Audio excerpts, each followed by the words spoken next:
తమిళనాడులో ఒక మనిషిని చంపి ఆ బాడీ పార్ట్స్తో బిర్యానీ చేశారండి. ఎంత రాక్షసులాగా తయారవుతున్నారంటే నిజంగా. డీటెయిల్స్లోకి వెళ్తే చెన్నై నుంచి ఢిల్లీకి ఒక తమిళనాడు ఎక్స్ప్రెస్ ట్రైన్ అనేది బయలుదేరింది. ఒక జనరల్ బోగిలో రెడ్ కలర్ సూట్ కేసు అనేది కనపడింది. చుట్టుపక్కల ఉన్న పబ్లిక్ దుర్వాసన రావడంతో పోలీసులు కంప్లైంట్ ఇచ్చారు. పోలీసులు వచ్చి ఆ సూట్ కేసు అనేది ఓపెన్ చేసి చూస్తే డెడ్ బాడీ అనేది ఉంది.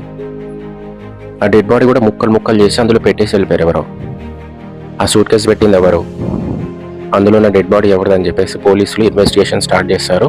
దాదాపు 350 సీసీ కెమెరాల ఆధారంగా అయితే ఆ సూట్ కేసు పెట్టింది ఎవరో తెలిసింది పోలీసులకి.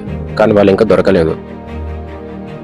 ఆ సూట్ కేసు పెట్టింది ఒక జంట, husband and wife, Manikuddin Laskar and Bhagavati అని చెప్పేసి ఇద్దరు.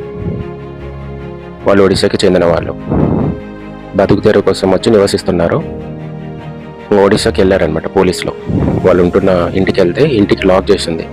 ఆ లాక్ అనేది బద్దలు కొట్టి లోపలికి వెళ్ళిపోయారు. ఆ గ్యాస్ స్టవ్ మీద బిర్యానీ వండి పెట్టేసి వెళ్ళిపోయారు.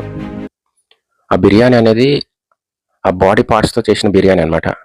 చెప్పడానికి చాలా కంపరంగా ఉంది, కానీ మనిషి ఒక బాడీ పార్ట్స్తో బిర్యానీ చేయాలనే ఆలోచన ఎందుకు వచ్చి నాకు తెలీదు. ఆ మనిషి నరికి కొన్ని పార్ట్స్తో బిర్యానీ చేశారు, కొన్ని పార్ట్స్ ఏమో సూట్ కేసులో పెట్టేసి ట్రైన్లో వదిలేసి వెళ్ళిపోయారు.